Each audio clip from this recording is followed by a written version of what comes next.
In October 1907, while J.P. Morgan's banking elite huddled in emergency meetings and trust companies collapsed across Manhattan, an elderly woman in threadbare black dress walked into Chemical National Bank carrying something more valuable than gold, unencumbered cash. Hetty Green, dubbed the Witch of Wall Street by newspapers that couldn't fathom her methods, possessed what every desperate financier needed but none could obtain. The paradox that built her $200 million fortune defied every Wall Street convention. While titans leveraged themselves into spectacular ruin, she accumulated wealth through systematic contrarian discipline. Her childhood in New Bedford's volatile whaling industry had taught her that markets moved in predictable emotional cycles, not random walks. Copying prices for whale oil and ships' fittings in waterfront ledgers, she learned that moods swing faster than value, and whoever owns time doesn't need to rent it from lenders. This insight crystallized into her core philosophy. Volatility wasn't risk to be avoided, but a delivery system for mispricing. When overnight lending rates soared beyond 20% and margin clerks set prices as collateral fell through trapdoors, Green emerged as the ultimate liquidity provider. She offered millions in short-term loans while Morgan himself scrambled to prevent systemic collapse, but always on terms that made solvency, not sympathy, the standard. Quality collateral, senior claims, short durations if markets grew harsher. Coverage had to grow stricter. Her secret weapon was preparation. Cash provided optionality, negotiating power, and the right to say no when everyone else had to say yes. She understood that crisis represents an emotional refinancing where assets change hands from the hurried to the patient. By positioning herself as the patient side, year after year, she transformed panic into her most lucrative hunting ground, proving that market chaos becomes systematic wealth for those disciplined enough to let fear discover prices. Price volatility was merely the surface foam of a deeper current that Hetty Green understood with geological precision. While other investors fixated on daily price swings, she studied the underlying mechanics that transformed rational markets into forced selling machines. Her advantage came from recognizing that financial panics followed predictable anatomical patterns, each crisis containing the same essential organs of destruction that she could diagnose long before others noticed the symptoms. Green classified market distress into three distinct categories based on severity and underlying cause. Surface tremors represented normal corrections, where sentiment shifted but credit remained available, creating temporary noise without fundamental disruption. Credit cracks occurred when funding costs spiked and duration mismatches exposed weaker players to forced liquidation, transforming quality assets into distressed opportunities. Structural collapses involved fundamental breakdowns where confidence evaporated entirely, making even government securities trade at yields reflecting genuine systemic risk. The 1873 railroad crisis taught her the brutal arithmetic of mismatch. Rail companies had financed decades of track construction with short-term credit, and when lenders demanded immediate repayment, the mathematics failed catastrophically. Quality assets became distressed not because their intrinsic value deteriorated, but because their owners faced liquidity demands that longer-term worth couldn't satisfy. 20 years later, the 1893 silver panic played the same melody in a different key, as political uncertainty drained bank reserves and forced the indiscriminate dumping of sound securities alongside speculative junk. Her edge lay in tracking leading indicators that most investors ignored until crisis arrived. Commercial paper rates and bank reserve ratios provided early warning systems for liquidity destruction, painting clearer pictures than newspaper headlines ever could. When both metrics strained simultaneously while insider selling accelerated, she knew the market was transitioning from opinion-driven volatility to compulsion-driven liquidation. Green's tactical patience distinguished her from heroic buyers who rushed toward the first signs of distress. She adhered religiously to her 72-hour rule, refusing to deploy capital until panic selling persisted through 3 complete trading sessions. This discipline separated emotional reactions from genuine forced liquidation, ensuring she bought actual distress rather than temporary sentiment shifts. Her solvency lens focused relentlessly on senior claims with durable cash flows, understanding that when liquidity grew scarce, survival belonged to those with the strongest contractual protections and most reliable income streams. Method, not emotion. governed every aspect of Hetty Green's contrarian approach, transforming crisis, investing from speculation into systematic engineering. Her framework began with iron prerequisites that she never violated regardless of opportunity size or apparent urgency. Zero leverage formed the foundation, ensuring no external pressure could force disadvantageous timing decisions. Abundant cash reserves provided the ammunition, while meticulously written protocols eliminated emotional decision-making when fear and greed clouded judgment most severely. Her buy triggers operated with mathematical precision rather than intuitive hunches. Credit spreads blowing out beyond historical norms signaled genuine distress rather than temporary sentiment shifts. Dividend coverage remaining intact on quality issuers indicated underlying business strength despite market panic. Senior securities trading at yields that implied default rates far exceeding historical experience suggested systematic mispricing rather than rational risk assessment. Green prioritized instruments by legal seniority with religious discipline, understanding that crisis investing demanded protection through contractual structure rather than diversification hope. Secured loans topped her hierarchy, offering enforceable rights to specific collateral. Municipal bonds with clear taxing power provided government backing without federal political risk. First lien corporate bonds granted senior claims on assets before equity holders received consideration. Common stocks entered her portfolio only when trading at such severe discounts that liquidation value alone justified the purchase price. Her entry tactics reflected deep understanding of forced selling dynamics. She tranched purchases across 30 to 90-day periods, recognizing that panic selling rarely concluded in single sessions. Volume spikes on declining days marked optimal buying opportunities when margin clerks rather than investors set prices. Her systematic approach extended to measuring market psychology through her informal desperation index, tracking newspaper sentiment, margin debt levels, and trading volumes to identify genuine capitulation points.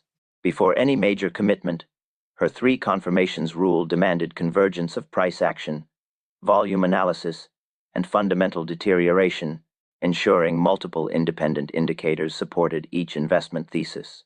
When negotiating credit arrangements, she demanded protective covenants that shifted risk from lender to borrower, often requiring over-collateralization with quality securities and daily marking to market. These structures created scenarios where deteriorating market conditions actually strengthened her position, turning borrower distress into lender advantage through contractual protections that guaranteed her safety amidst the chaos.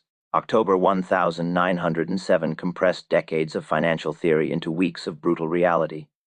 As trust company runs cascaded through Manhattan and call money rates spiked into triple digits, while J.P. Morgan corralled the city's banking elite in emergency sessions, Hetty Green arrived at Chemical National Bank, carrying what panic respected most: unencumbered capital and zero pressure to sell. The mathematics were stark: quality assets traded at 40 to 60-cent discounts, not because their intrinsic value had deteriorated overnight, but because their owners faced margin calls that time couldn't satisfy. Green's systematic approach transformed systemic crisis into methodical opportunity through clinical execution rather than heroic gestures. She purchased high-grade railroad bonds methodically, focusing on first lien securities backed by tangible rights of way and equipment rather than speculative promises. Her lending operations followed equally rigorous protocols, extending short-term credit against first-class collateral, while demanding terms that shifted risk from lender to borrower through contractual engineering. The protective clause that became her signature innovation reflected profound understanding of counterparty dynamics during liquidity destruction. She required over-collateralization with quality securities marked daily to market, granting her unilateral rights to demand additional collateral or liquidate positions if coverage ratios fell below predetermined thresholds. Interest rates ranged from high single digits to low double digits for short-term arrangements, pricing genuine uncertainty mathematically rather than emotionally, while maintaining senior security positions that guaranteed recovery regardless of market direction. Her negotiation with New York City exemplified this clinical methodology in action. She specified acceptable municipal collateral, confirmed the city's taxing authority, and established precise margin triggers that would protect her investment if fiscal conditions deteriorated further. While crowds demanded sympathy for municipal distress, Green priced risk according to actuarial principles, providing desperately needed liquidity at rates reflecting genuine uncertainty rather than charitable sentiment. When market conditions normalized months later, her positions required no heroics to exit. Bonds drifted toward par as funding returned. Loans rolled off on schedule, and steady coupon income had flowed throughout the crisis, validating her systematic approach through mathematical results rather than emotional satisfaction.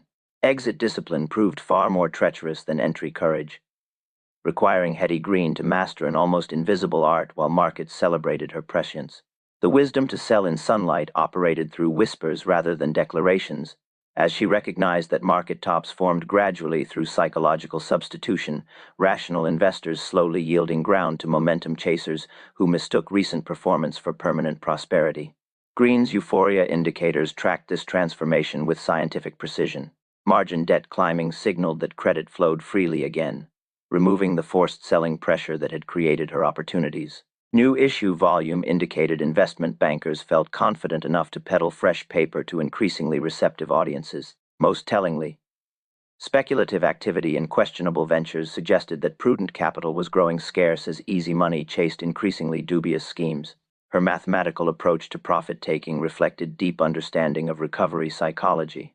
Rather than attempting heroic all-or-nothing exits, she implemented predetermined scaling progressions based on historical valuation ranges and cyclical patterns. The sweet spot for selling arrived when her previously mocked crisis purchases finally earned praise from the same critics who had questioned her judgment during the panic, signaling that contrarian opportunity was transforming into dangerous consensus. Green's substitution strategies demonstrated sophisticated portfolio engineering that extended beyond simple selling.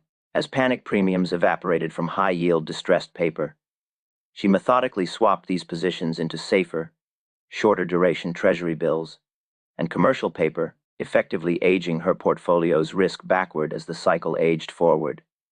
Each tranche sold funded safer alternatives while locking in gains that couldn't be easily reclaimed by the next storm. Her secret weapon throughout these transitions remained steady income flow from coupons and rental properties, providing the patience necessary to execute methodical profit-taking without succumbing to yield addiction, complacency during tightening cycles, or emotional attachment to winning positions whose job was already complete. Hetty Green's crisis value doctrine translates across centuries with remarkable precision, because the fundamental mathematics of fear and forced selling remain constant, even as modern markets dress ancient dynamics in sophisticated new clothing. Today's contrarian investor navigates exchange-traded funds that can amplify liquidity crunches, volatility derivatives that magnify panic signals, and central bank interventions that distort traditional crisis patterns. Yet the core opportunity structure persists unchanged.